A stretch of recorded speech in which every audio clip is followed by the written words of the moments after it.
Hola, ¿cómo les va? Bienvenidos a esta cuarta jornada anual de Casaye. Qué gusto que estén de ese lado, siguiéndonos a través de las distintas plataformas. Primero paso a contarles, para aquellos que no saben, que Casaye es la Cámara Argentina de Servicios de Apoyo a la Inclusión Escolar. ¿De qué se trata esto que vamos a hablar con los expertos, con los especialistas? De algo que nos pasa hoy a todos en distintos ámbitos. El hecho de repensarnos, ¿no? Repensarnos en este caso para volver a la escuela, pero ¿quién no está repensándose respecto de cómo va a volver a su lugar de trabajo, si es que tiene la posibilidad de hacerlo, ¿no?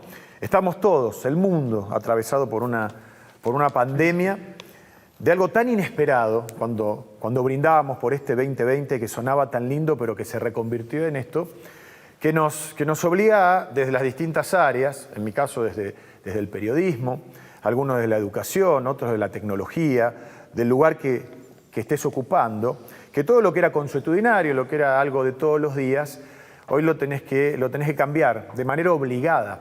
Esto que se ha denominado en los últimos tiempos la nueva normalidad.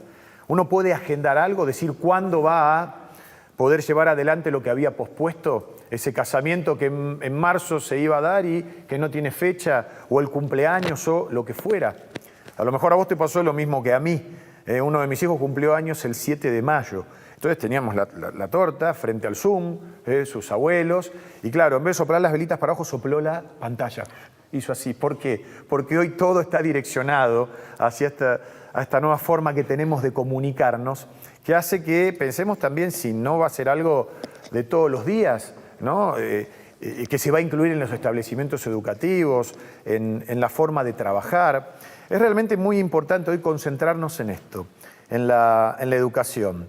Este año que nos ha sorprendido con esta pandemia, irrumpe en la cotidianeidad, la presencialidad, la importancia que tiene para un chico el hecho de ir al colegio y estar con sus pares, trabajar normalmente, aprender todos juntos. Apareció esto del aislamiento social obligatorio.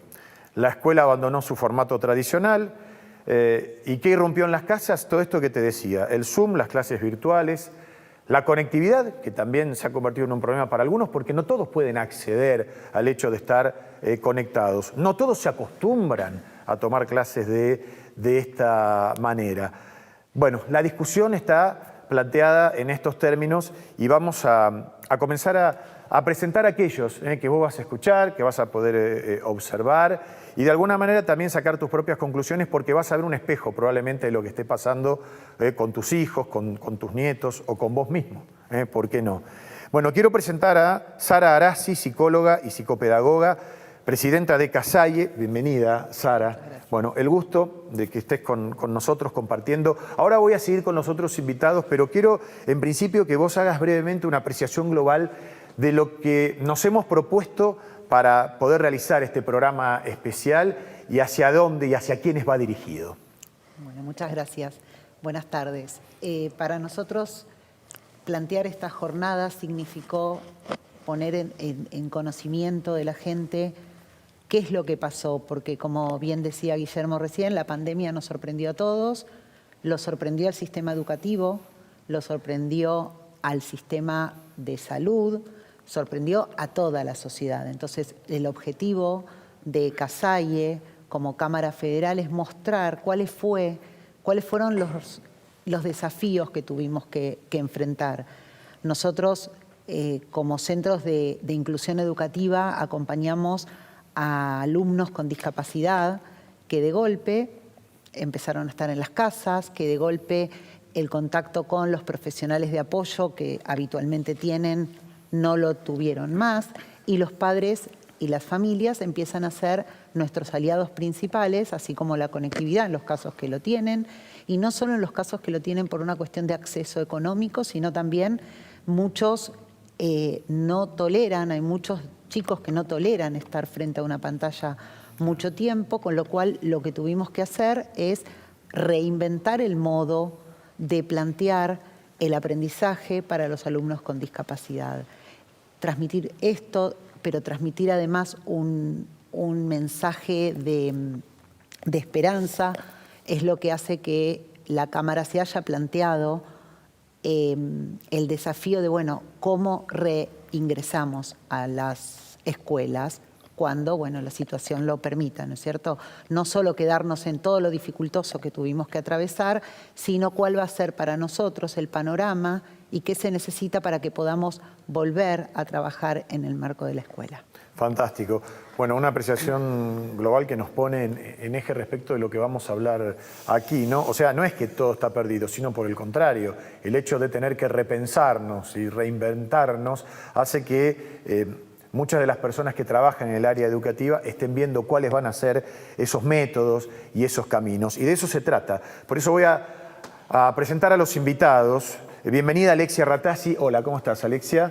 Ella es médica psiquiatra infanto-juvenil, cofundadora de Panacea, que es el programa argentino para niños, adolescentes y adultos con condiciones del espectro autista.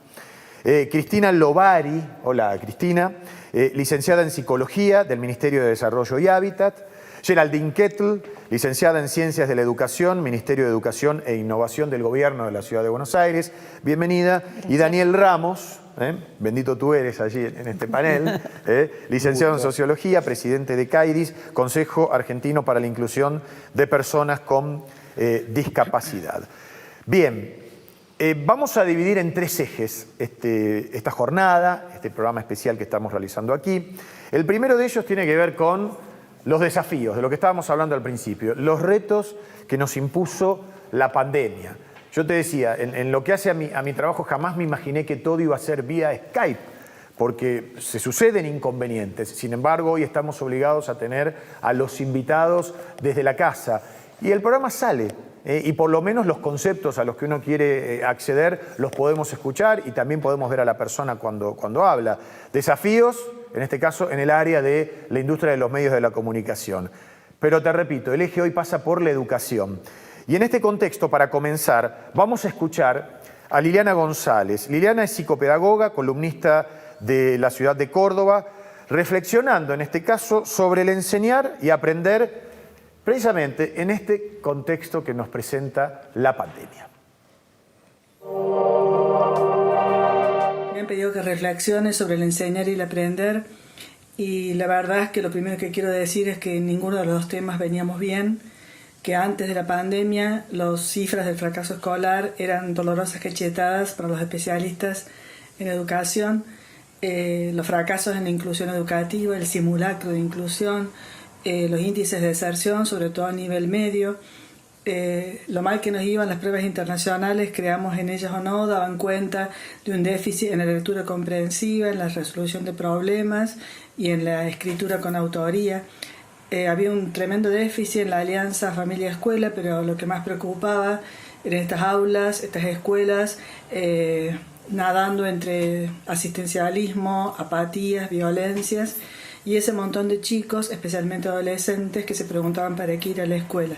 El no sentido de la escuela y el desprestigio del rol docente, quizás los momentos de más preocupados, los dos temas que más nos preocupaban. Creo que sin esta pandemia hemos podido hacer un silencio, una pausa.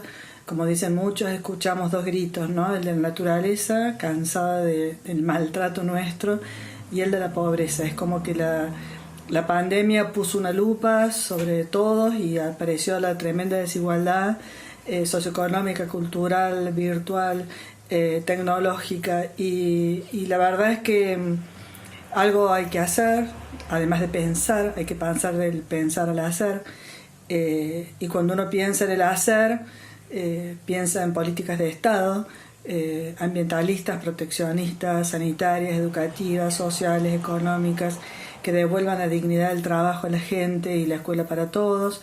Piensa en este vínculo familia-escuela que casi inédito con el tema de la escuela en casa, que habría que fortificarlo, habría que afianzarlo.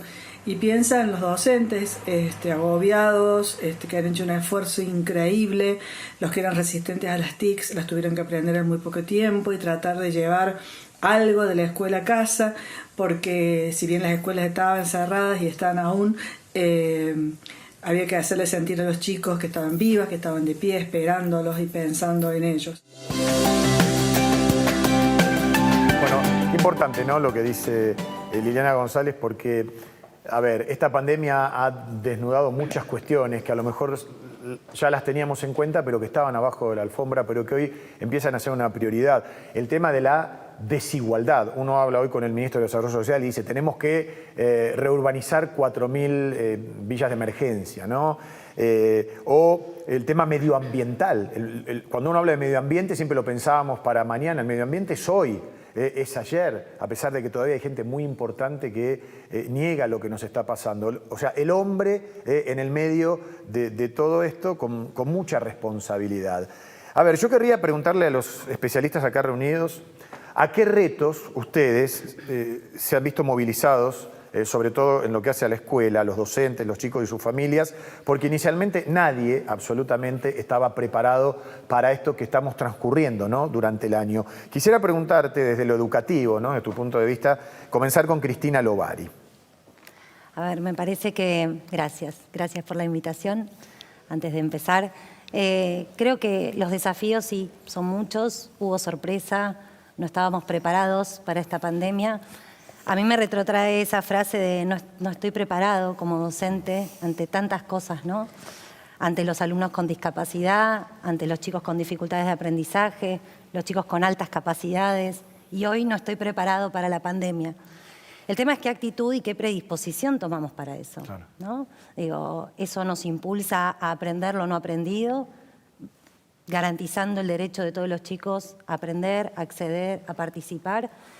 Y es importante saber de qué escuela venimos y en qué escenario hoy estamos para también historizar y darnos cuenta de que muchas veces es la propia escuela la que genera situaciones de exclusión o discriminación.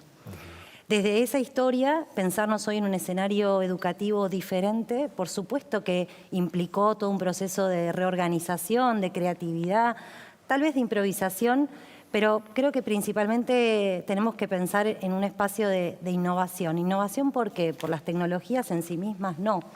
Innovación porque el modelo de una educación inclusiva, de una escuela realmente inclusiva, lleva a pensar, bueno, cuáles son los mecanismos que yo como institución, como docente, tengo que generar para que los chicos puedan estar. Hoy virtualmente, sí, es diferente el mecanismo y las tecnologías, lo podremos ir conversando más adelante en este encuentro, pero las tecnologías nos aportan algo diferente en tanto y en cuanto el docente esté convencido de que todos sus estudiantes pueden aprender. Bien. Si seguimos pensando que un docente por alguna condición en particular no puede aprender, ya ahí tenemos un problema muy grande que va más allá de la pandemia. Claro, claro. ¿No? O sea, como idea fuerza, no pensar que este es un año perdido, sino que por el contrario, que con las herramientas que tenemos podemos hasta ganar desde el punto de vista de una herramienta complementaria que no se tenía en cuenta hasta que nos atravesó esta pandemia. Totalmente, ¿no? Y que podemos, Bien, generar otros mecanismos, otros medios para llegar a los estudiantes. Bien, Alexia Ratazzi, a ver, con referencia a los chicos con discapacidad, ¿qué ha modificado todo esto? Sí, yo diría no solo los niños en general, ¿no? Con discapacidad, sí, porque si hay algo que atravesó toda esta situación tan atípica es que nos atravesó a todos y a todas. No haría categorías distintivas. Bien. Y en este punto de la salud y la salud mental, de lo cual quizás puedo hablar, hubo primero un cambio de rutina abrupto para todo el mundo.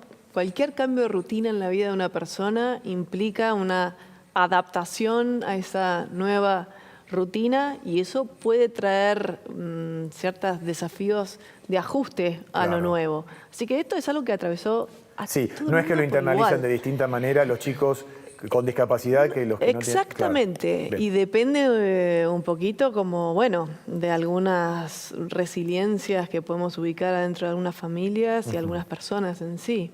Así que eso en algún punto es interesante porque es verdad que había desigualdad, injusticia, inequidad, pero esta situación de alguna manera igualó a todo el mundo en el punto donde ahora están todos en sus casas, físicamente en sus casas. Sí. O sea, eso está igualado. Sí. ¿Se entiende? Claro. Y ahora, ¿cómo hacemos para que todas esas personas ejerzan sus derechos? Y acá, su derecho a una educación inclusiva y de calidad, su derecho a un acceso a los apoyos, ¿sí? Que son dos cosas que de repente como se vieron una barrera, digamos. otro tema muy importante fue el tema de la comunicación en las familias, ¿no? Cómo explicarle a esos niños y niñas qué es lo que estaba pasando. Claro. ¿No? Sí, Eso seguro. fue otro de los desafíos, creo que también que atravesaron muchas familias. Y esto de, bueno, ¿qué hacemos con esta nueva situación? ¿Cómo nos paramos y nos posicionamos y ejercemos estos derechos? Y es interesante porque hay muchas personas que vivían aislamientos sociales previos a las pandemias y creo que tienen bastantes cosas para enseñarnos. Sí. Por una vez, las personas que muchas veces han estado aisladas y fuera del sistema tienen para enseñarnos a decir, ¿cómo se siente esto? Absolutamente. Porque ahora estamos todos, ¿qué? ¿Cómo que vamos a hacer? No puede ser, el derecho es nuestro. Y todas esas personas que venían vulneradas en sus derechos antes y que no tienen su voz, bueno, capaz que es hora de escuchar también esas experiencias. Sin duda, los que estaban invisibilizados. Hay gente que descubrió que existía este tipo ya casi de confinamientos obligatorios cuando perimetraron un barrio de emergencia. Esta gente vive muchas veces hacinada antes de que apareciera el coronavirus, ¿no?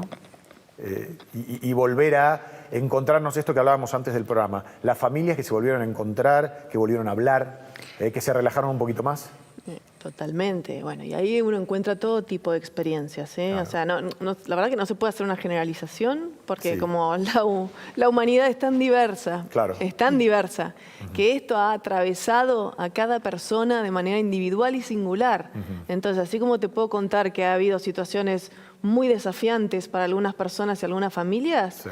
por el otro lado, y también quiero resaltar esto, para otras familias esto ha sido un momento casi único en su vida en relación al bienestar, Sin duda. al bienestar. Sí. Estoy hablando y a los logros y avances en relación a algunos niños y niñas.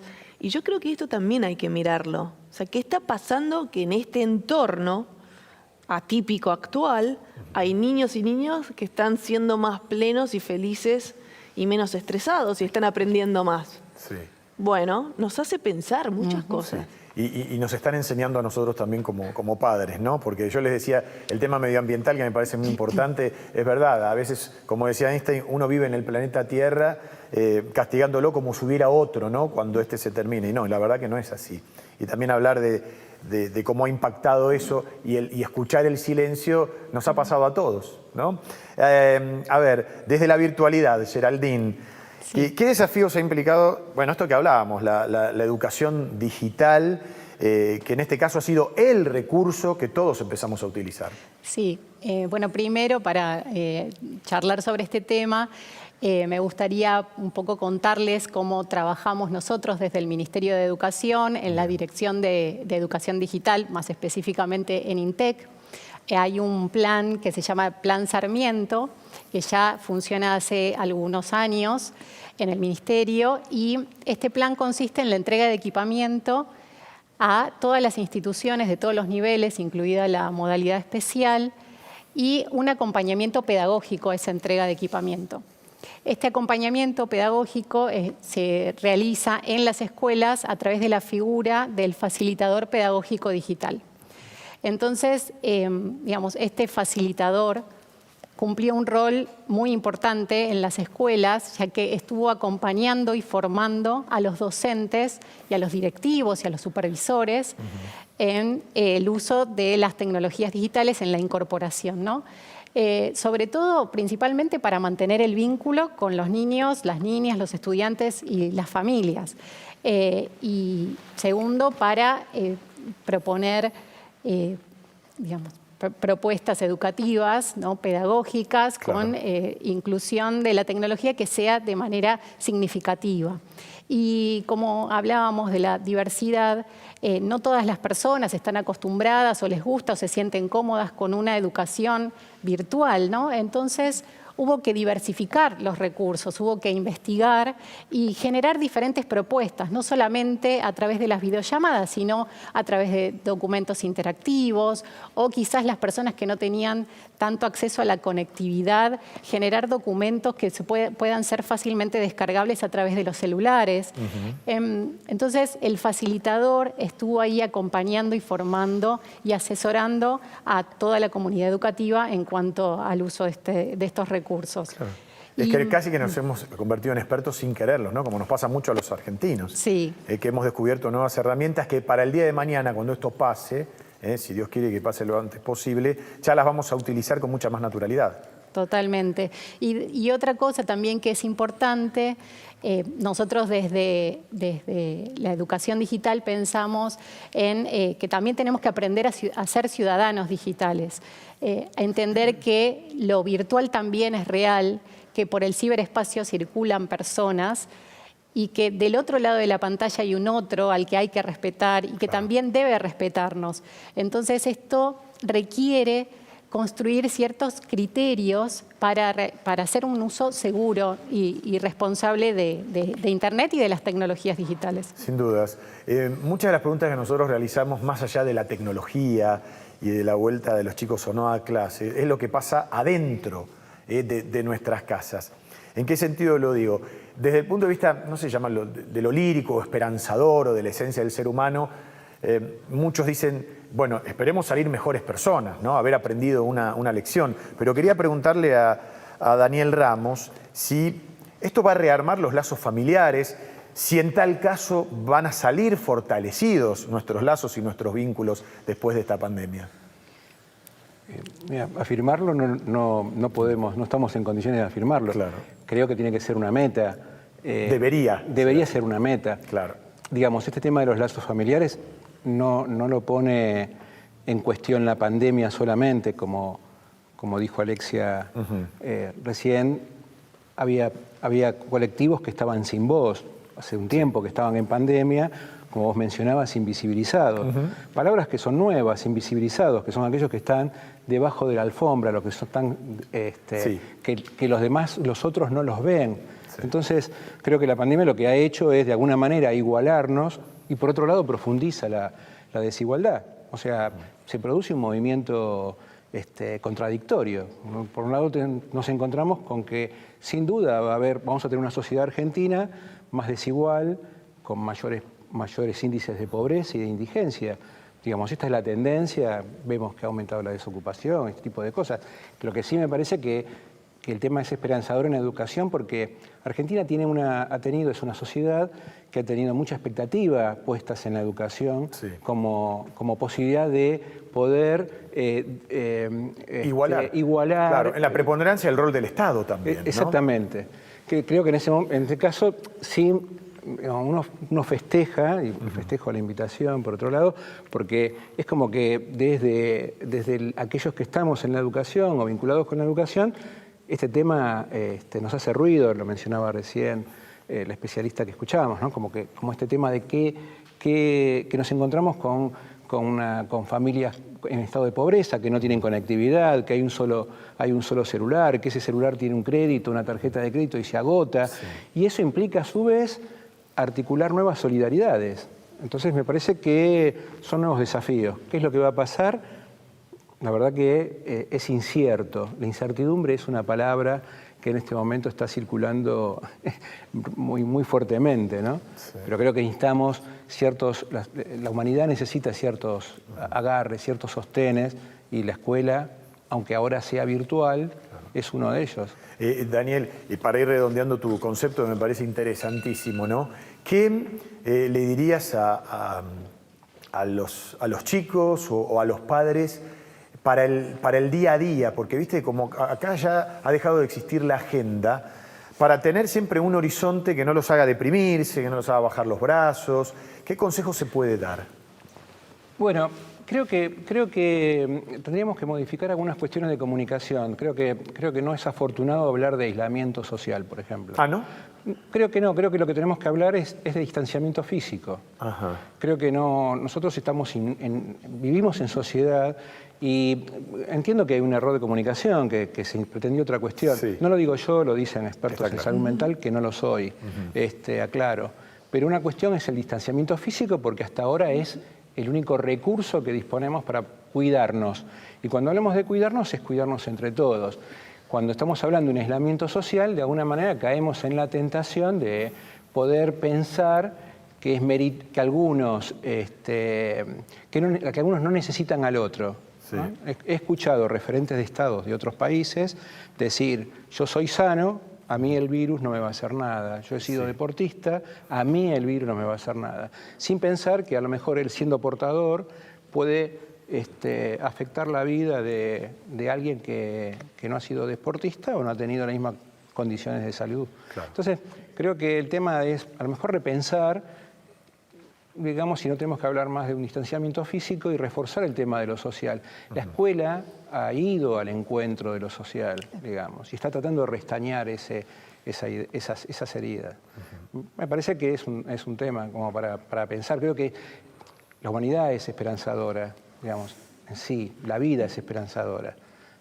Por eso a veces uno le preocupa desde lo social que haya habido ciertos movimientos que promuevan la negación del virus, por ejemplo. Entonces es como decir, esto no existe. Algo, digamos, aberrante, impensado, hasta politizado, porque, a ver, los números de contagiados y de letalidad en países, no sé, pienso en Brasil, pienso en los Estados Unidos, ¿no?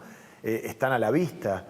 Sin embargo, sus presidentes siguen promoviendo el hecho de que esto se trata solamente de una gripecita, se jactan de no usar barbijo y se convierte en una cuestión de republicanos o demócratas, cuando en realidad lo que hay que anteponer aquí es el cuidado de nuestra salud.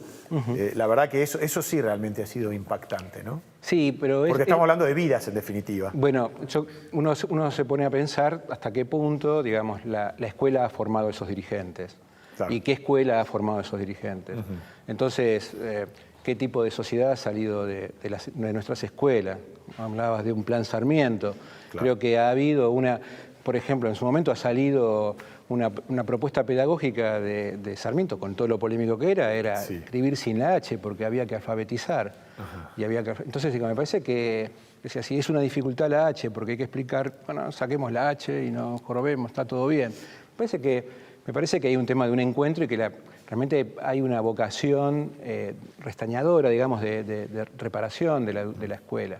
Bien. Y la sociedad, particularmente la sociedad argentina, con todas sus desigualdades, carga con ese hándicap, ¿no? Seguro. Nosotros, vieron que el hombre propone y Dios dispone. Nosotros veníamos con una rutina en donde el segundo eje tenía que ver precisamente con el hecho del aislamiento social, que vos redefinís en algo que sí, que me parece muy importante. Es mejor decir distanciamiento, ¿no? El distanciamiento físico, porque aislarse significa ir hacia el individualismo, mi propia isla, para que nadie tenga que ver con el contexto que me rodea. Así que tomo esa propuesta para irnos ya al segundo eje, en donde vamos a hablar de, si se quiere, de lo que mal venimos diciendo, que es el aislamiento social, del distanciamiento físico, que es la referencia como la tenemos que realizar, para escuchar en principio ya a Raúl Muda. Él es médico, presidente de CEMARID,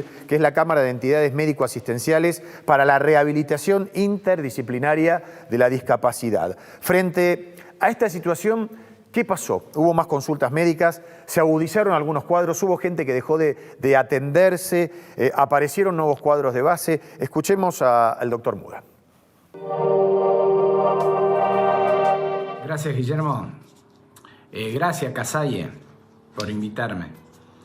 Bueno, con respecto a la pregunta que me hacen, desde el 20 de marzo que comenzó este periodo de aislamiento preventivo y social y obligatorio, eso fue un impacto muy fuerte para nuestras instituciones, para las instituciones educativas, para nuestros pacientes, para la familia, ya que nos cambió súbitamente una modalidad de trabajo de la cual nosotros estábamos acostumbrados a realizar. Es cierto, desde el 20 de marzo nosotros tuvimos que reinventarnos en nuestra actividad. Nuestra actividad es básicamente presencial. Tanto la rehabilitación como el acompañamiento escolar es junto al niño o al adolescente. Nosotros, a partir de esta realidad que nos encontramos, tuvimos que empezar a diseñar videos instructivos cuadernillos, material educativo, que podía llevárselo uno a su casa o estar en comunicación por medio de este sistema de teleasistencia entre nuestras instituciones y los hogares, y poder trabajar así, a distancia, en una situación que tanto la familia como nosotros fuimos juntos aprendiendo. La familia no está acostumbrada ni está preparada para hacer una escuela en su hogar, ni tampoco un centro de rehabilitación en donde tenga que rehabilitarse el niño o el adolescente. Ellos también tuvieron que aprender igual que nosotros. El material que hizo nuestra gente, nuestros profesionales, fue excelente. Se pasaron horas grabando videos como para poder acompañarlo a los niños en su rehabilitación. No ha sido fácil. La verdad es que la situación de los niños con discapacidad no es la misma para todos. Hay muchos niños que no tienen la capacidad económica, por ejemplo, como para tener un sistema informático que se adecue a esta metodología de trabajo. También hay otros chicos con trastorno de la atención o de la concentración, que es muy difícil mantenerlo frente a una pantalla un tiempo prolongado como para que cumpla una actividad escolar o una actividad física de rehabilitación. Entonces, eso nos demanda que nuestros profesionales se tengan que conectar varias veces en el día como para poder ir reemplazando con mayor frecuencia el poco tiempo que se puede quedar ante la pantalla ese niño. Bueno, ese es otro de los desafíos que hemos tenido. Con el paso del tiempo, comenzaron ya con síntomas de irritabilidad, de agobio, de cansancio, de angustia. No solamente los chicos, la familia y el cuidador informal, que a veces uno no lo toma en cuenta, pero es un elemento importantísimo, ese cuidador informal que nosotros denominamos a la persona de la familia, esa persona en la familia, que es el que se hace cargo del chico, del adolescente con discapacidad, que por lo general es o la madre o un hermano. Ellos también han empezado a sentir el agotamiento físico y psíquico de esta situación, ya que no están adaptados a continuar haciendo de maestro integrador, que no lo son, o de rehabilitador, que no lo son, para ver cómo pueden ir acompañando a ese niño o ese adolescente. Entonces también han empezado a tener algún tipo de impacto psicológico sobre esta nueva situación por la que están atravesando. Ahí también trabajan nuestros profesionales, nuestros asistentes sociales, nuestros coordinadores, las maestras integradoras, llamando por teléfono a los domicilios, hablando con la familia, conteniendo, escuchando, porque a veces es lo único que necesita esta gente, es catarsis, es poder hablar, que alguien le ponga la oreja al drama que está pasando por este tiempo, que esperemos que sea lo más corto posible. Esperemos que así sea. Bueno, qué importante, ¿no? Porque uno tenía planeado un año educativo y el confinamiento nos obligó a tener que cambiar toda esta estructura. A ver, y allí está planteado el tema. ¿Cómo hemos variado las rutinas? ¿Qué es lo que pasa adentro de casa? ¿Qué consejos podemos dar? Licenciada Cristina Logari, a ver, el estrés, el cansancio, lo están sufriendo todos los chicos, ¿no? Totalmente. En general, lo vemos en sus comportamientos, en que se aburren, en que nos dicen que quieren salir, en cuestiones que uno no puede solucionar porque están prohibidas. Tal cual, la rutina ha cambiado drásticamente y eso llevó a que los chicos, los adultos, las familias, los docentes, todos estamos atravesados por distintas emociones, angustias, temores, ansiedades. Lo veíamos al inicio del aislamiento físico, del distanciamiento físico, cómo los chicos también tuvieron que aprender a organizarse en esta nueva cotidianeidad, ¿no? Las clases por Zoom, las plataformas virtuales, los materiales, pero yo rescataría, y valorizaría el rol de la escuela. Lo decía recién, hace un ratito, lo decías vos en términos del lazo, ¿no? Del vínculo entre la familia y la escuela, lo decía Raúl recién, esto de poder fortalecer ese vínculo, que la escuela también tiene una responsabilidad en términos de alojar y escuchar a todos sus estudiantes. Ser adulto referente para nuestros estudiantes es clave, ¿no? Entonces, si nosotros tenemos que suspender en una clase virtual, en una plataforma, una clase porque hay que alojar y escuchar a los chicos cómo están atravesando esta pandemia, me parece que las condiciones de aprendizaje van a ser mucho mejores. Si los chicos se sienten alojados, se sienten valorados, se sienten escuchados, aprenden mejor. La evidencia científica, en relación a esto es mucha. Entonces, en la medida en que demos lugar a esas emociones, a que los chicos puedan manejar esas emociones, tramitarlas, vamos a poder en realidad ellos van a poder aprender de esta pandemia. ¿Sí? Doctora Ratazzi, a ver, ¿hay algún método como para poder incentivar al chico a que hable, a que haga esta catarsis? Porque a veces esta situación de confinamiento, ¿no?, es como que lo retrae. La escucha, Raúl decía algo muy clarito, la escucha activa, es uno de nuestros grandes y más simples, poner la oreja, es escuchar, y esto desde la psicología básica es una de las primeras cuestiones. Pero yo te diría que, y acá es muy importante la figura de los cuidadores primarios, las madres, los padres y las familias. Hay que empoderar esa figura. Fíjense que esta situación lo que hizo es que de repente transformó a madres y padres y cuidadores primarios en multifunciones total. Sí. O sea, de repente no solo madres y padres, sino docentes, cocineros, limpiadores de la casa, acompañadores, ocio, disfrute. A ver, hay tantas situaciones, tantos sombreros que las madres y los padres se han tenido que poner de repente sin herramientas, y ni te cuento con niños y niñas que tienen algún tipo de discapacidad o condición donde hay apoyos de los llamados desde la salud para brindar. O sea que también terapeutas en algún sentido. Y creo que esto nosotros desde el punto de vista de la discapacidad, creo que acelerado, hay un nuevo paradigma en discapacidad que lleva el modelo social de la discapacidad, que lo que plantea es que los apoyos deberían estar en los entornos naturales de las personas. Claro. Si hay algo que aceleró esta pandemia, es que esta noción es clarísima. Y si las familias no tienen idea de qué herramientas o qué estrategias brindar a esos hijos, a esas hijas, estamos en problemas. Y cómo queda en evidencia la importancia de que sean esas personas que están en contacto con esos niños y niñas y adolescentes, sean los que tienen esas herramientas.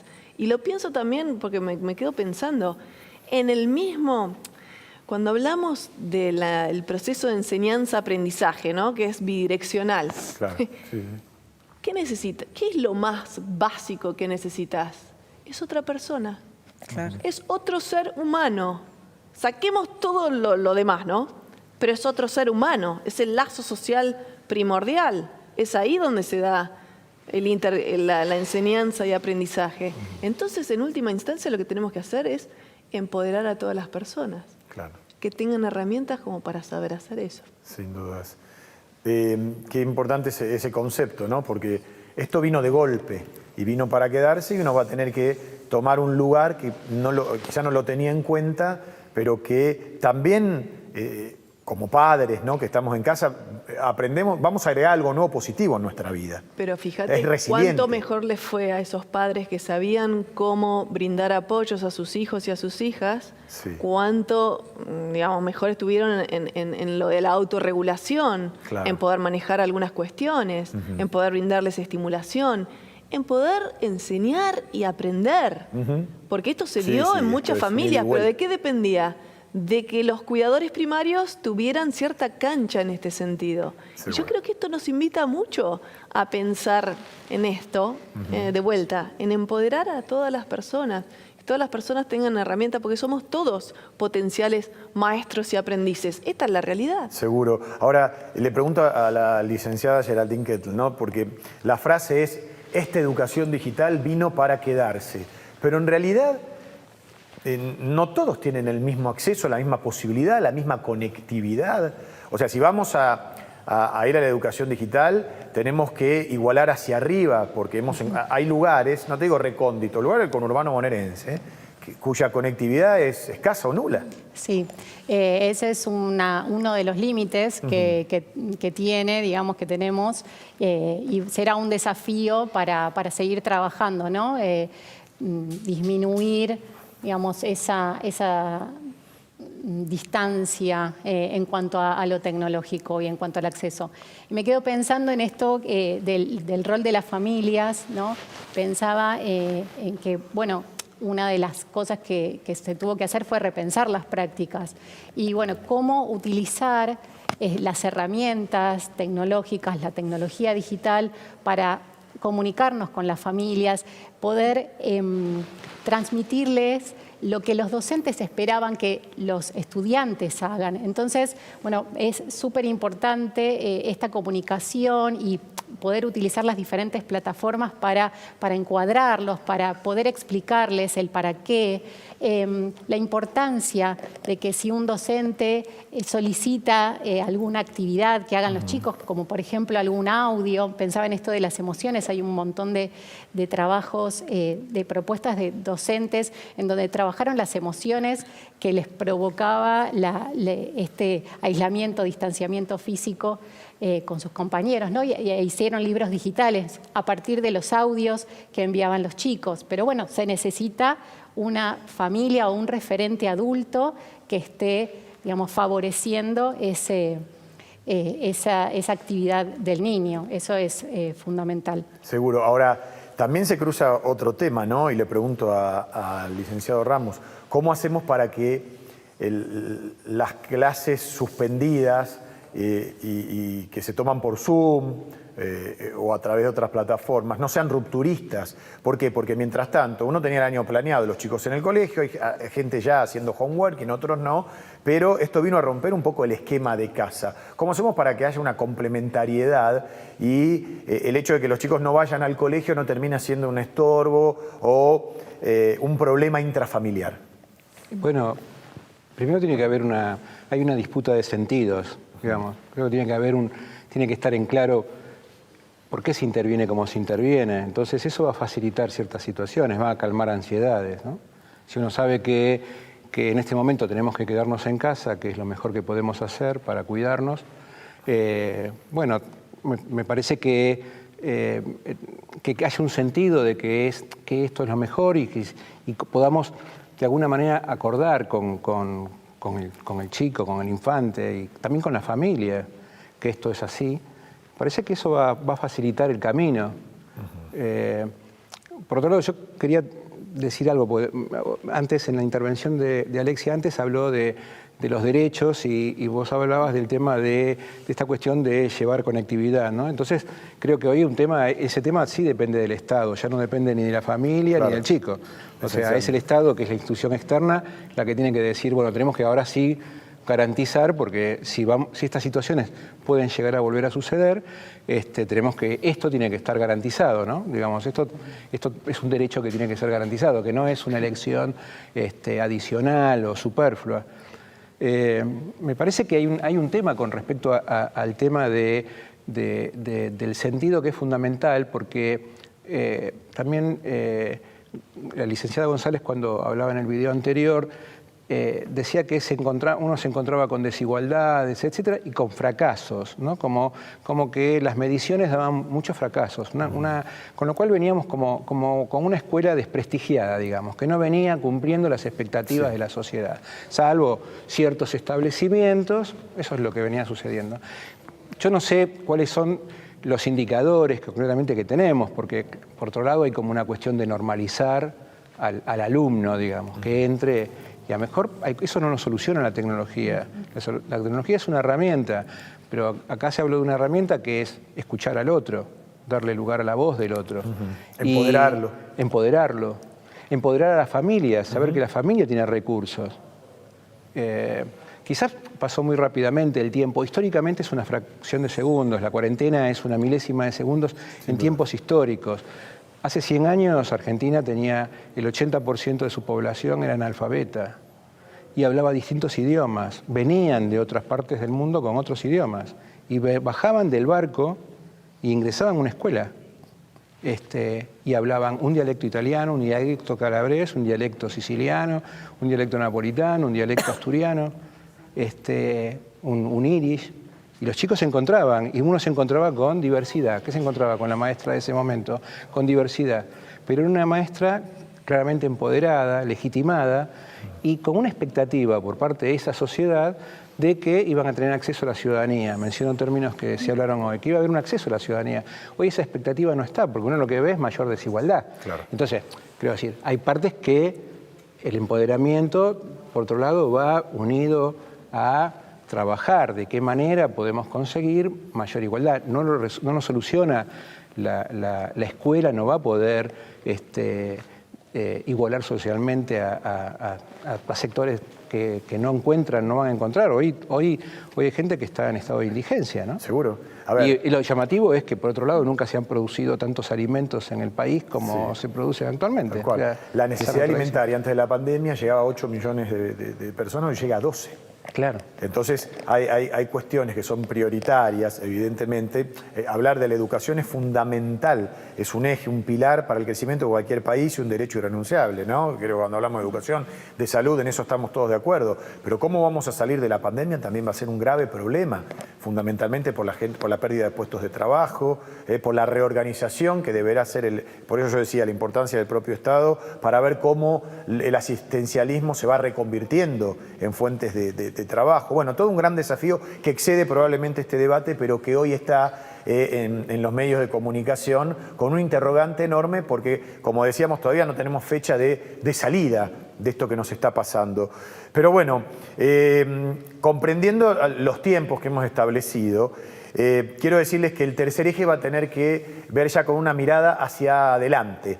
En principio les voy a decir que atendiendo a las personas con discapacidad visual que puedan estar viendo el programa, antes de este corte deberemos aclarar que durante el mismo se va a proyectar un breve video institucional en agradecimiento por el esfuerzo y la tarea responsable de los equipos de apoyo, algo tan importante como es la inclusión.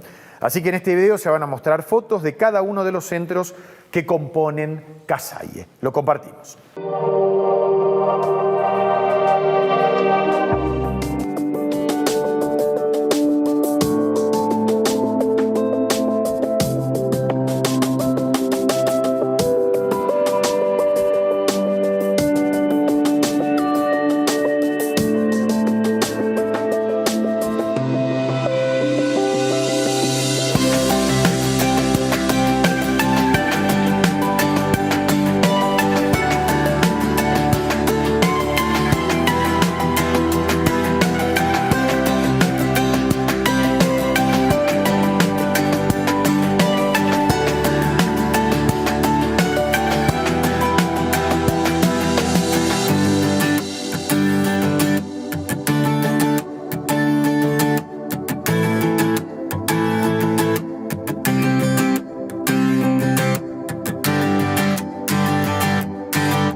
Bueno, de eso se trata, ¿no? De luchar por un mundo más inclusivo.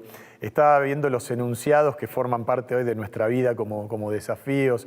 La foto, ¿no les parece mentira vernos todos juntos en un lugar, amuchados? Como que forma parte de un pasado reciente y de un interrogante respecto de cuándo vamos a poder volver, ¿no? A encontrarnos, un teatro, un restaurante, ir a la cancha, esa cotidianeidad.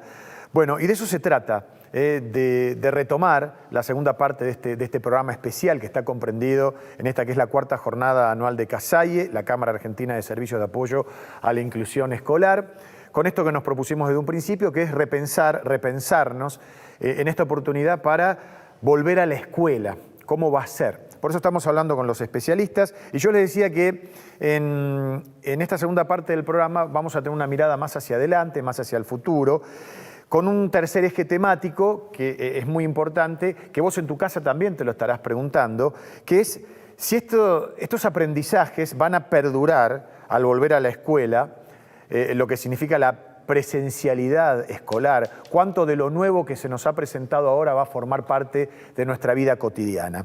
A ver, ¿qué nos deja como aprendizaje la experiencia que estamos transitando? ¿Qué nos llevamos? ¿Vamos a volver a la escuela que conocimos o va a ser una escuela distinta con esto de una distancia entre alumno y alumno que no era la habitual?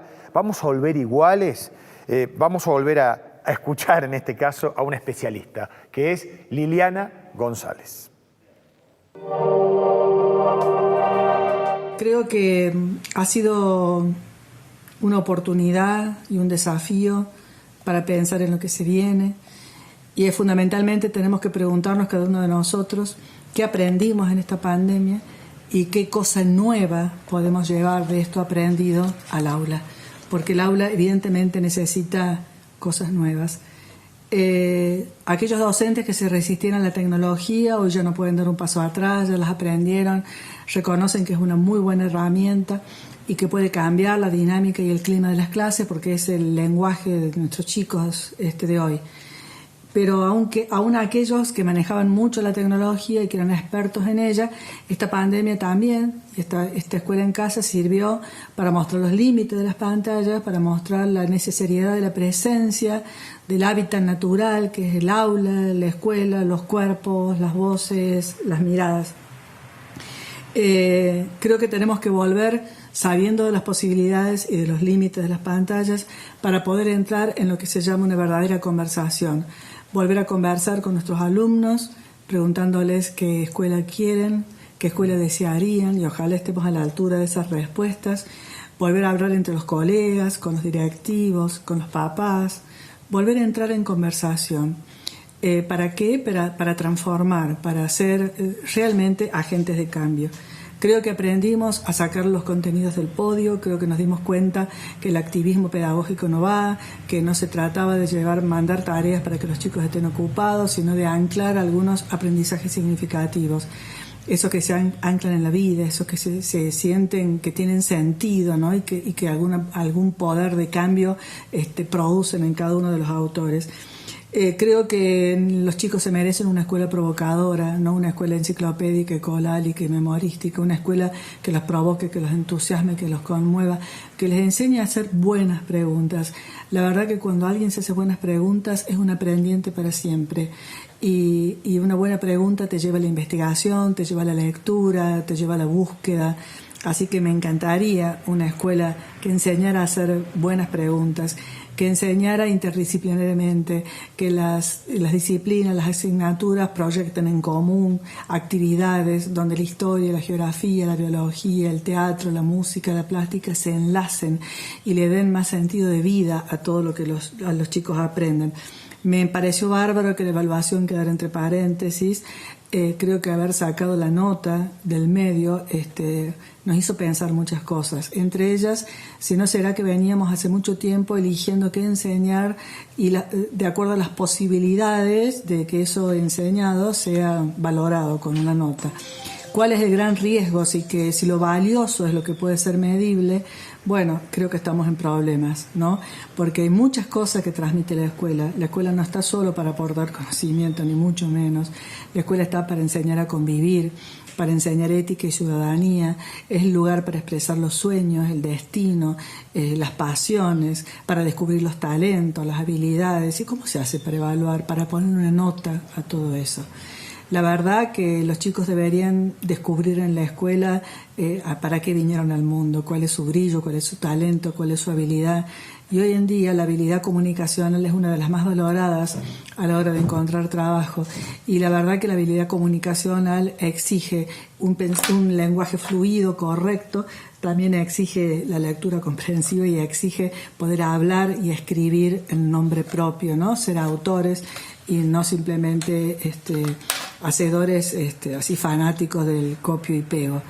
La verdad que nos esperan momentos de mucha incertidumbre en relación a lo que se viene, pero yo creo que hay cosas que ya no se puede volver atrás, ¿no? Creo que la batalla está clara y la batalla, por un lado, me parece, habría dos frentes de batalla. Uno es inyectar vida en los chicos, porque han estado demasiado rodeados, ¿no?, con el tema de la muerte. Y el aula, la escuela es un lindo lugar después de la familia para inyectar vida, alegría, a través de una pedagogía amorosa, de una didáctica alegre, no entretenida, alegre, que los cautive, que vuelvan a sentir que la escuela los hospeda, que la escuela los espera, que en la escuela pueden aprender cosas que en casa no. Y eso creo que es una batalla que hay que dar. Y la otra es para la verdadera inclusión, para que no haya maquillajes inclusivos ni simulacros inclusivos. Pero claro, la verdadera inclusión educativa requiere primero la inclusión social. Y ahí sí que estamos en deuda, y ahí sí que falta mucho por hacer. Pero bueno, creo que es entre todos, creo que además de las políticas de Estado, cada uno de nosotros tiene que tener una mirada hospitalaria, tiene que incluir al distinto, al que piensa diferente, al que siente diferente, y si empezamos por eso, quizás algún día llegue lo que tanto soñamos, una escuela abierta para todos, una escuela que pueda sacudir destinos de origen o destinos marcados por diagnósticos lapidarios. Nadie tiene derecho a ponerle techo a nadie. Todo está por escribirse, todo está por hacerse cuando se trata de sujetos humanos. Así que la verdad, ojalá entremos en esta batalla porque es linda, porque es desafiante, porque nos va a llenar de humanidad y porque nos va a llenar de amor. Bueno, muy interesante lo que dice Liliana González. A ver, la escuela, más allá del aprendizaje, sino en un sentido más amplio, la comunidad, lo que significa desde lo educativo, el hecho de volver a conversar con los alumnos, con los padres, con los docentes, un nuevo desafío. Quiero, Sara Arasi, darte otra vez la prioridad en el comienzo de este nuevo bloque para que nos des tu reflexión respecto de esto que hemos escuchado, ¿no? Yo creo que es sumamente interesante. Fui como escuchando a Liliana y ella decía que nos confronta con una nueva pregunta: ¿qué escuela queremos cuando regresemos? Si nosotros tomamos en cuenta y uniendo algunos de los conceptos que decía Alexia y Daniel hace un ratito, en términos de, Daniel señalaba lo del aislamiento versus lo que es el distanciamiento, que es lo que necesitamos sostener. El hombre por naturaleza es un ser social, claro. Con lo cual hablar de aislamiento ya es ir en contra de la misma naturaleza del hombre. Y si lo llevamos al plano de la niñez, el aprendizaje, los chicos hoy extrañan la escuela. Ningún niño quiere ir a la escuela, ningún adolescente, pero extrañan el contacto con el otro.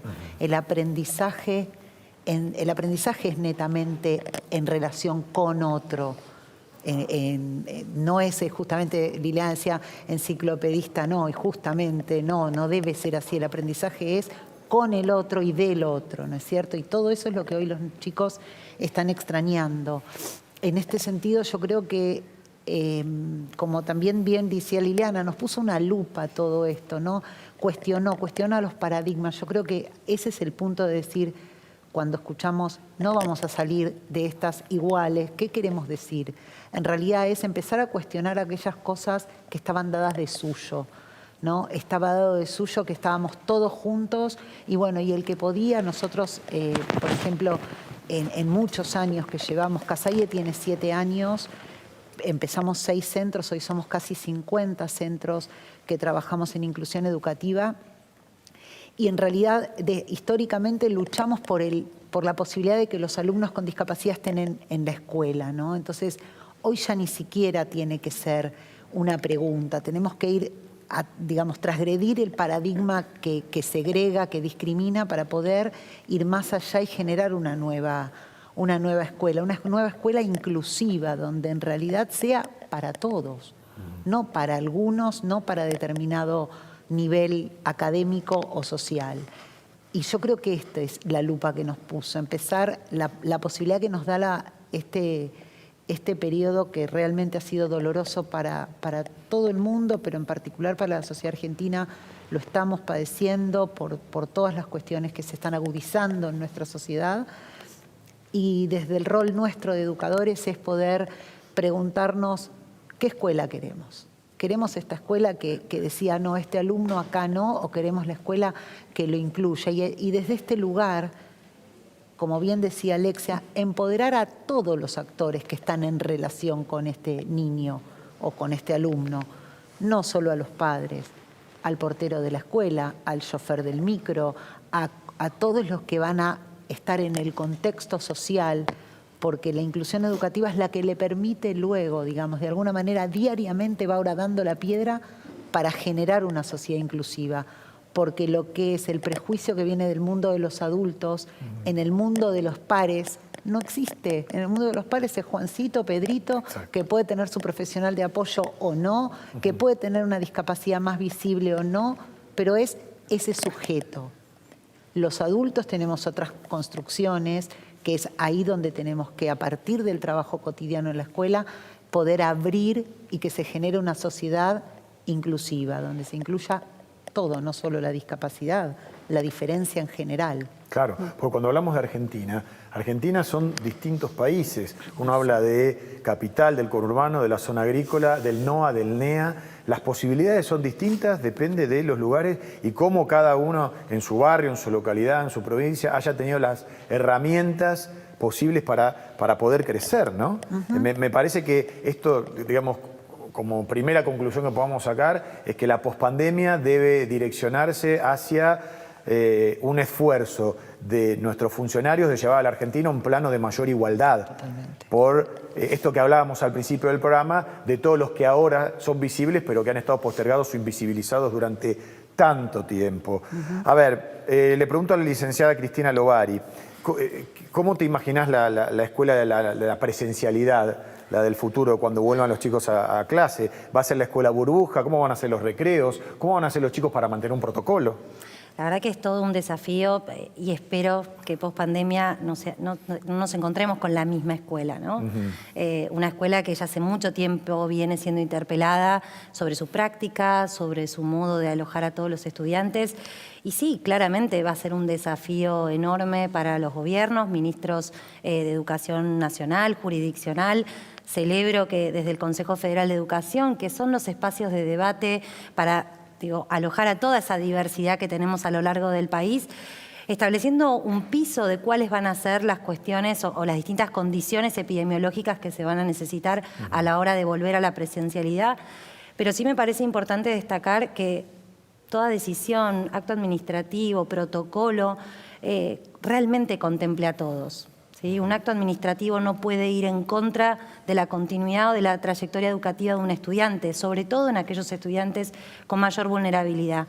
A esto me refiero en lo que tiene que ver con la articulación entre los acompañantes, los distintos apoyos que un estudiante con discapacidad puede contar, cómo va a ser ese proceso de vuelta a la presencialidad, aulas burbuja, en función de la cantidad de chicos que pueden estar en un mismo espacio, manteniendo esa distancia física tan necesaria en una primera instancia, pero que no perdamos de vista el derecho de los chicos a tener su escolaridad en igualdad de condiciones y que no puede haber un impedimento administrativo, protocolar a la hora de esa escolaridad, ¿no? Entonces, que ojalá los gobiernos contemplen, en esos protocolos toda esa diversidad y que cada jurisdicción, a nivel, de cada provincia, en la Ciudad de Buenos Aires, hagan ese proceso de adaptación y a nivel de las escuelas también, para nuestra escuela.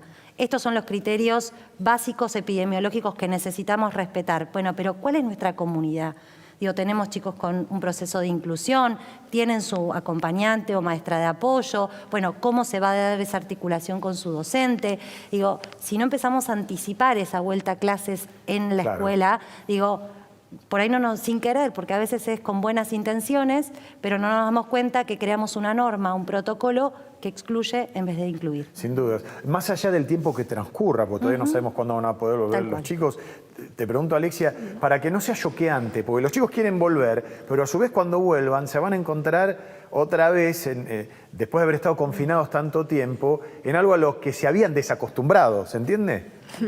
Yo creo que el gran shock ya ocurrió. Ajá. Sí, o sea, el primero es todos adentro, Y el shock fue todos adentro. Ese fue el gran shock inicial. Claro. Ahora es un aprender a caminar con la oportunidad de cambiar cosas. Yo creo que hay que cambiar muchas cosas y de repente se nos abre. A mí me gusta ver mucho el vaso medio lleno siempre de las cosas y me parece que tenemos que tener esa mirada porque nos ayuda también como seres humanos. Claro. Entonces es hora de pensar cómo vamos a soltar todas esas cosas que ya no nos sirven más en la manera de pensar los sistemas, paradigmas. Hay muchas cosas para soltar y hay muchas cosas para recrear nuevas. Y por suerte la creatividad es una actividad que nos hace muy bien a los seres humanos. Entonces es una oportunidad para ser creativos y para repensar y pensar y reflexionar también nos hace bien y nos hace evolucionar.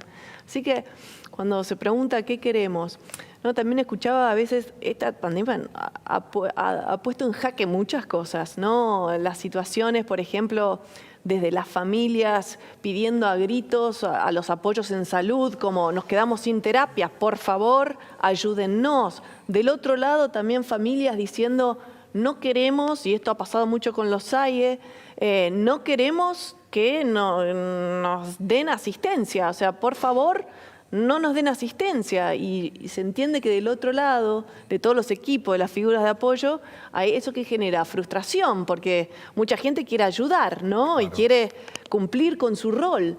Y quizás ahora se trata de entender otras cosas, porque también tenemos que tratar de entender y respetar los procesos de cada persona y las necesidades de cada persona. Y que esto nos hace, ¿qué? Cultivar ciertos valores, volver a nuestros valores. Digo, volver a cosas tan básicas como el respeto, como la paciencia, como la amabilidad.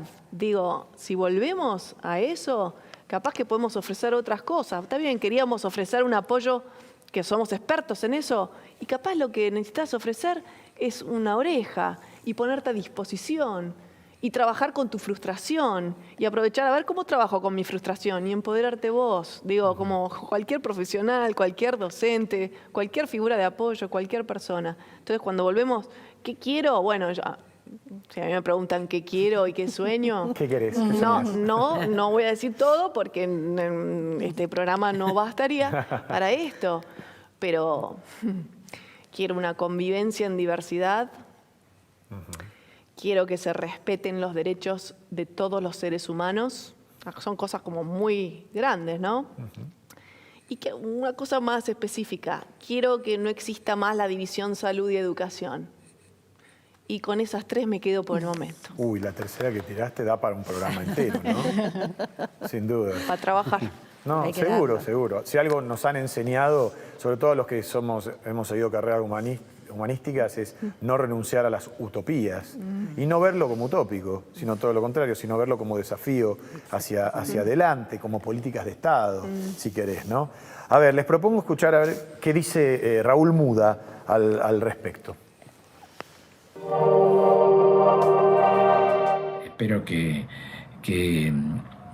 todo esto que a nosotros nos está pasando sea positivo, porque a lo mejor también nos ha enseñado otras herramientas terapéuticas que podemos echar a mano, no solamente en periodos así de una pandemia o de una emergencia sanitaria sin precedente como la que estamos atravesando, sino a lo mejor alguna de estas herramientas también la podemos utilizar y anexarla al tratamiento habitual que llevábamos adelante antes de que hubiera esta pandemia y poder aplicarla para mejorar aún más nuestra función dentro de nuestras instituciones. Así que les agradezco mucho que me hayan invitado y bueno, les envío un fuerte abrazo a todos. Gracias. Bien, muchas gracias, Raúl. A ver, a la licenciada Geraldine Kettel, ¿qué nos va a dejar esta escuela a distancia con virtualidad? Bueno, primero creo que nos dejó amigarnos con la tecnología, o sea, no nos quedó otro camino. Sí. Tuvimos que afrontar eso. Tuvimos que, bueno, repensar las prácticas, tal como lo estamos hablando acá. Vimos y estamos viendo también que las tecnologías digitales, que la comunicación virtual nos brindan un montón de posibilidades, pero bueno, que no reemplazan a lo concreto, a lo presencial. Entonces, quizás poder incorporar esto a la escuela, esto a las tareas cotidianas, a nuestras prácticas cotidianas, que pueda convivir lo virtual con lo concreto, digamos, poder hacer uso de esta herramienta, que es una herramienta más que nos acerca. Creo que los docentes, los educadores en este tiempo también hicieron comunidad a través de las herramientas colaborativas, ¿no? También sí. Tuvimos que aprender a convivir en la virtualidad con un otro. Se mancomunaron. Totalmente. Sí. A través de, bueno, los documentos colaborativos, cuando uno interviene, cuando no, que te borro, que desaparece un mural porque alguien tocó un botón. Bueno, hubo que, digamos, convivir con toda esta... digamos, estas nuevas normas de lo virtual y aprenderlas, y creo que eso también nos tenemos que llevar. Ahora, Geraldine, se ha escuchado mucho por allí ¿y qué pasa si la nueva escuela, cuando vuelva a la presencial, nos propone un día por lo menos de virtualidad? En vez de lunes a viernes, hacer el lunes a jueves, no sé, lo has escuchado vos también, ¿no? Claro, esto de que sea mixto. Sí. Y bueno, eso también va a ser... Sí, claro, o 3 y 2. Claro, va a ser un desafío.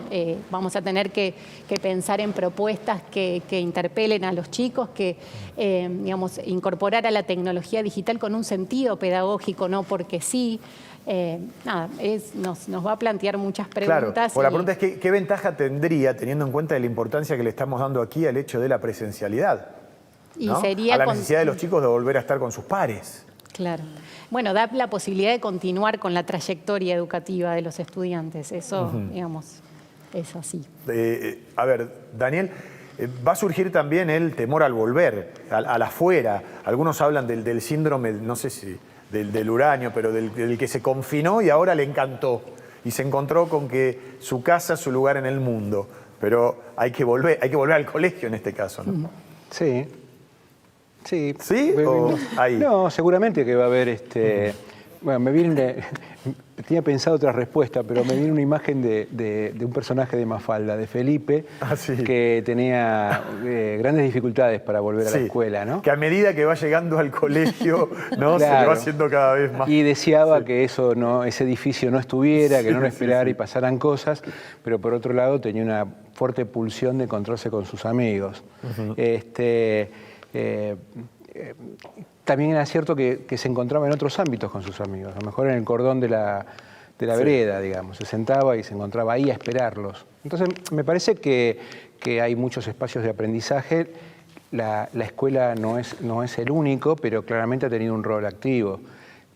Yo retomo las palabras de Liliana González, ¿no? ¿Qué escuela esperamos? Y me parece que ella dice, bueno, una escuela amorosa. Y de alguna manera, me parece que a mí me llamó la atención porque es algo que dice un sociólogo que falleció hace poco, que se preocupaba mucho, concretamente Bauman, que se preocupaba mucho de un mundo líquido. Decía, vivimos en un mundo líquido, no hay estructuras sólidas. Entonces, a lo mejor no nos damos cuenta, pero estas palabras han salido en este debate. Ha sido muy interesante.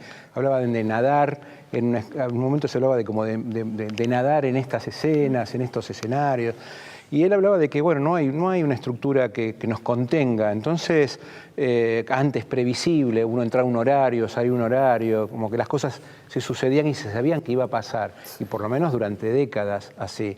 Uno tenía un trabajo y hacía carrera en un trabajo y esperaba que a los 30 años le dieran el reconocimiento al que no había faltado nunca, faltó una vez. Digamos, esas situaciones hoy no existen en el mundo, alguien que pueda mantener el mismo trabajo en el mismo lugar, en la misma sede.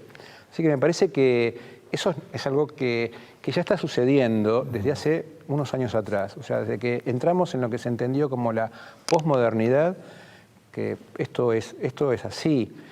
De hecho, estamos hablando de un virus, pero el virus ya no nos es algo novedoso. Nos aparece como novedoso este tipo de virus que ha generado una muerte, digamos, importante.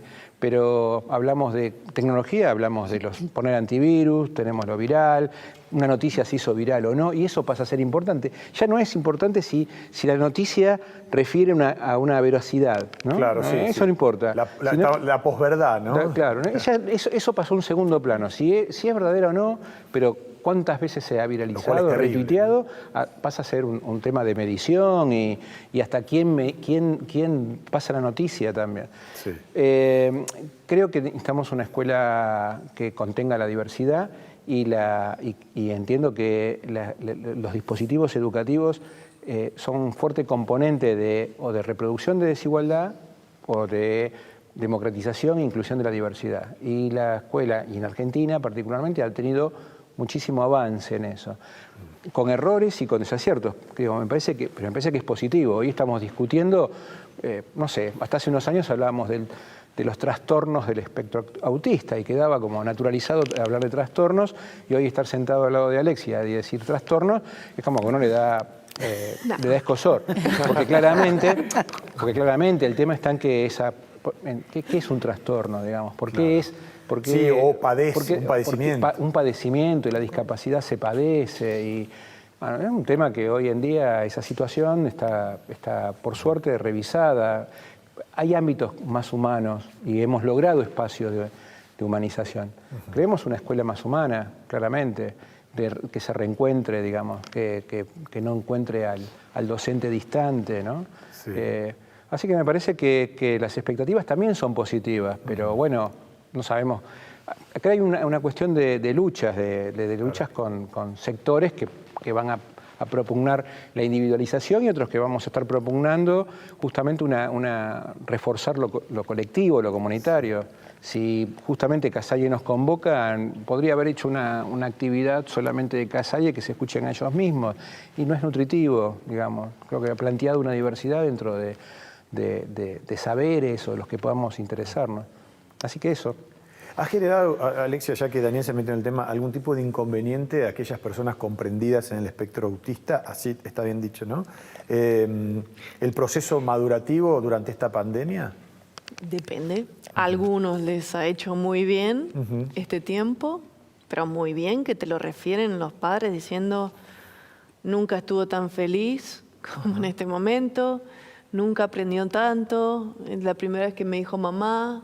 Bueno, muchas cosas que son muy fuertes. Sí. Y también tenés lo otro, o sea, tenés las dos realidades. Muchas conductas desafiantes, chicos que también tienen que ver con la comprensión también de la situación. Vos pensás que todas esas personas que quizás salían y de repente tienen que estar adentro, claro, quizás no entienden esa nueva rutina. Bueno, entonces muchas familias sí han tenido muchas dificultades y muchos desafíos a la hora de manejo de conductas desafiantes u otros temas en particular, pero tenés un poco de todo. No podés generalizar de vuelta, ¿por qué? Porque no podés generalizar con la humanidad, esto claro, es lo que no podés hacer. Claro, sin dudas, sin dudas. A ver, Sara, ¿qué va a pasar con nuestros chicos y también los profesionales de apoyo, ¿no? Que no puedan respetar alguno de los protocolos de estos que venimos hablando ya desde hace tanto tiempo. A ver, distancia social, el uso de los tapabocas, de los barbijos. ¿Cómo va a haber que trabajar para esto? Porque esto es un desafío. Sin duda, y tomo lo que decía Cristina, que el protocolo que se estandarice tiene que incluir estas variables. O sea, no tiene que ser una barrera para la inclusión. No, justamente. Nosotros venimos luchando hace añares para derribar las barreras del entorno y que se pueda acceder a una educación de calidad para todos los chicos. Y esto no queremos que sea una barrera, que el uso del barbijo o la distancia social, ¿no? Que la distancia que tiene que haber, o la cantidad de gente que puede haber dentro del aula, que el profesional de apoyo que tiene que estar dentro del aula esté contemplado en el número de gente que puede estar adentro, ¿no? Porque en esto de que van a ir una cantidad de chicos según los metros cuadrados, bueno, es una cantidad de chicos, pero algunos niños van acompañados, o algunos alumnos van acompañados con sus profesionales de apoyo, que sean contados, porque si no, el protocolo es una nueva barrera que vamos a tener que tratar de derribar, y ese es justamente el desafío para que no ocurra. Sí, y yo decía, hablando de desafíos también, el Estado va a tener que estar preparado para recibir a muchos chicos que estaban comprendidos, por ejemplo, en la educación privada, ¿no?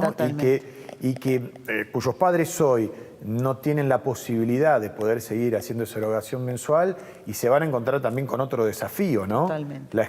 Los establecimientos educativos dependientes del Estado o aquellos que reciben alguna ayuda mensualmente. Y es obligación del Estado, además, Claro, darle educación. Claro, Así claro. que, sí. Que esto va a tener Va a más ser una volumen nueva- en la totalmente. pospandemia. Sí.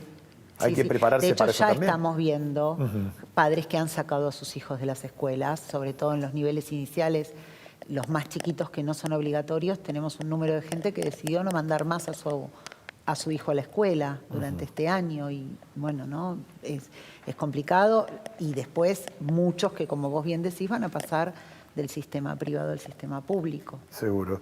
A ver, antes de terminar con este encuentro que es realmente enriquecedor, vamos a escuchar el mensaje que nos ha dejado Carlos Scliar. ¿Lo dije bien? Scliar. Sí. Él es escritor, investigador del CONICET y del área de educación de Flaxo. Este es su mensaje. Como bien saben, en estos tiempos tan complejos como inéditos, algunas preguntas esenciales sobre lo humano, sobre la humana comunidad, han resurgido en algunos casos, en otros casos las preguntas son nuevas, quizá para una generación, y que tiene que ver por un lado con qué se puede aprender durante una situación que nos deja en carne viva, una situación dolorosa, una situación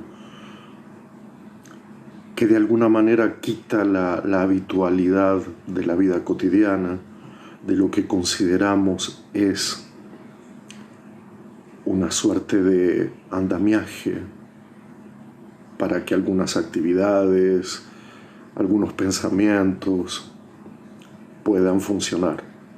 De pronto, delante de algunas experiencias de desmoronamiento que algunos pueden haber padecido individualmente, pero que en este caso se trata de lo colectivo, de lo común, resurge también la idea de lo pequeño, de las formas pequeñas de la política, de la compañía, del cuidado, de la educación. Y una serie de interrogantes se encarnan en cada uno de nosotros, de nosotras. Por ejemplo, si podremos ser mejores, si el mundo podrá ser mejor, si la vida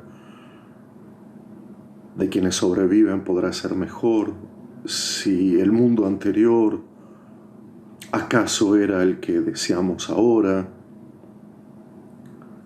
También resurge aquella pregunta sobre qué significa ser lo suficiente para acompañar, para cuidar, pero también para sentir y pensar. Generalmente, aprender quiere decir darse cuenta. Y a veces demoramos la vida entera en darnos cuenta de cuestiones trascendentes de la existencia personal, de la existencia colectiva. Para que permanezca algo necesitamos tiempo, pero también es cierto que hay cuestiones urgentes a resolver. Una de ellas, a mi modo de ver, tiene una fuerte relación con el mundo precedente. Nosotros venimos de un mundo acelerado, voraz, que impulsaba a la niñez a no tener tiempo para su infancia, a no tener tiempo para liberarse de esa condición grave y pesada de sostener el mundo y de sus problemas de hambre, de miseria, de injusticia. Por eso, si por un lado creo que para darnos cuenta hay que esperar, porque darse cuenta es la mejor forma de aprender y para eso tenemos que dar tiempo, hay que hacer tiempo. Por otro lado, creo que este es el momento, el instante en que debemos pensar en carne viva que se puede aprender de una distancia, de un aislamiento, de la pérdida de algo. Creo que en relación directa con la escuela habrá dos motivos fundamentales para darnos cuenta ahora, aquí, lo que pudo haber pasado con nosotros. Una, el poder elaborar y reflexionar sobre lo extraño de este tiempo, lo inhabitual, pero también insistir en pensar lo extraño del tiempo anterior. Y lo otro es pensar lo que se ha extrañado, como si estas dos palabras tan parecidas, tan semejantes, extrañar y extrañamiento, dieran pie para relaborar, para reinventar eso que llamamos el regreso a una escuela que será distinta, el regreso a un encuentro que será distinto. Distinto y necesario, distinto y esencial. Porque la escuela es un tiempo y un lugar aparte, porque la escuela no tiene una forma consagrada, aunque es bueno conservar sus tradiciones, sus repeticiones y sus rituales, pero también es necesario recuperar lo que en este tiempo ha sido el sostén dado por los educadores a un sistema que parecía desmoronarse. Allí apareció no solo la tarea, no solo la evaluación, no solo lo que parece ser la técnica pedagógica. También apareció la impronta del arte, de la filosofía, del cuidado, del compromiso, de la responsabilidad. Quizá una nueva imagen del educador se haga presente en el mundo. Ese es mi mayor deseo. Que ya no haya más precariedad ni provisoriedad en el trabajo de los educadores y que a partir de ahora, una vez más, surjan de las cenizas las posibilidades de otra forma de educación, no ignorando a los olvidados, a los desechados y pensando que para la niñez lo más importante es tener infancia. Interesantísimo, ¿no? ¿Qué más uno puede agregar?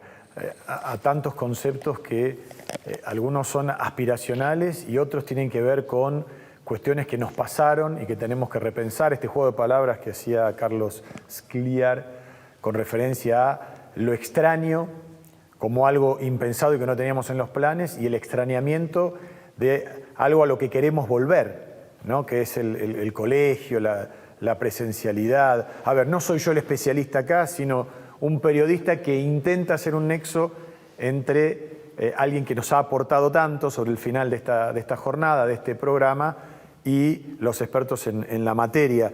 Lo que sí creo, Sara, para darte en estos últimos 2-3 minutos que nos quedan ya la palabra sobre el final, sí todos hemos ido hacia un mismo lugar, que los docentes tengan las herramientas que necesitan, que los chicos estén en un plano de igualdad, que vivan la infancia como la tengan que vivir, con el derecho irrenunciable a la educación. Creo que en eso todos estamos de acuerdo y tenemos la misma camiseta, ¿no? Creo que esto es así. Yo creo que sí. Bueno, ahí está el desafío, justamente, ¿no? Podernos volver a encontrar, poder volver a encontrarnos desde lo personal, desde lo humano, desde esto que es el compartir con el otro, pero en un marco que tolere mucho más todo, porque vamos a tener que tener nuevos modos de vincularnos también, porque no en esto de, ay, qué lindo volver a encontrarnos, no nos vamos a cuidar, nos vamos a sacar el barbijo, no vamos a sostener la distancia. Creo que somos todos muy responsables, que tenemos que ayudar a los chicos a que lo entiendan. Nosotros desde los adultos tenemos que ser muy cuidadosos y decirles que esto es un volver diferente. Creo que ahí está la clave. No volvemos como el 10 de marzo, sino volvemos con una realidad diferente porque nos ha atravesado a todos y justamente es responsabilidad de todos el regresar. No depende simplemente de que nos digan, bueno, ahora se puede volver a las aulas, sino todos y cada uno somos responsables de ese volver a las aulas y de sostenerlo y de cuidarnos para poder seguir yendo a las aulas y no que esto se haya sido un esfuerzo en vano. Sin duda, quiero volver a decir, creo que si uno no se ha sentido interpelado, cuestionado o invitado a pensar nuevas formas a lo largo de estos meses, es que le ha pasado toda esta situación por el costado, ¿no? No importa ya a qué te dedicas o cuál es tu función, creo que esto como ciudadano del mundo, a todos nos tiene que haber cuestionado y haber tocado en algún punto de decir, bueno, el futuro próximo va a ser diferente, pero yo me voy a situar diferente en este futuro y no tiene que ver con que voy a usar barbijo, tiene que ver con el cuidado del ambiente, tiene que ver con el cuidado del silencio, decían ahí, ¿no? Decíamos más temprano. Como decía Alexia también, vamos a salir todos más empoderados. Exactamente. Y con más responsabilidad también. Exactamente. Si no lo sentimos así es porque, bueno, sencillamente se terminó el distanciamiento y volvemos. No, tenemos que volver con algo diferente y con una acción diferente. Así que esta es la reflexión final que yo quería dejar. Bueno. Sara, muchas gracias, gracias a vos por organizar esta jornada, gracias a nuestros invitados. La verdad que ha sido un placer, porque cuando me propusieron esto me daba miedo ante tanta gente que sabía tanto, pero en definitiva nosotros estamos acá para coordinar y aprender. Cada programa que hacemos todos los días es un aprendizaje cotidiano. Cada día de nuestras vidas es un aprendizaje con nuestros hijos, con nuestros padres, con quienes nos rodean, con nuestras parejas. Así que bueno, gracias también a Casaye, a todos los que a través de un tape y virtualmente también han participado. Y esperemos encontrarnos en una quinta jornada de otra manera, ¿no? Sin barbijo, poder dar un beso, un abrazo. Bueno, Dios dirá, y que aparezca la vacuna también, sí, no nos olvidemos de eso. Yo quiero agradecer como presidente de Casaye a la Comisión de Jornadas de Casaye que ha trabajado denodadamente para lograr esto, que ha sido un programa de mucha calidad, que ha sido realmente poder reunir tanta gente. Ellas están ahora detrás de cámara, pero frente a mí con todo el orgullo de que seamos equipo de trabajo. Las chicas cada jornada se superan. Esta era imposible que se superaran y han superado ampliamente. Así que gracias, miembros de Casaye, Comisión Jornada. Muchas gracias. Bueno, gracias a los invitados y gracias a ustedes también por haber estado de ese lado, porque en definitiva, si uno genera acá una jornada de estas características tan importantes, es para que les sirva a los que están viéndolo en casa, a través de una plataforma. Y bueno, lo mejor para todos los argentinos, seguir respetando estas ideas fuerza que tenemos desde mediados del mes de marzo, y que prontamente y de a poquito y de manera gradual, a partir de la propia responsabilidad individual, volvamos a algo colectivo mucho mejor y salgamos mejores de esta pandemia. Gracias por haber estado de ese lado. Hasta la próxima oportunidad.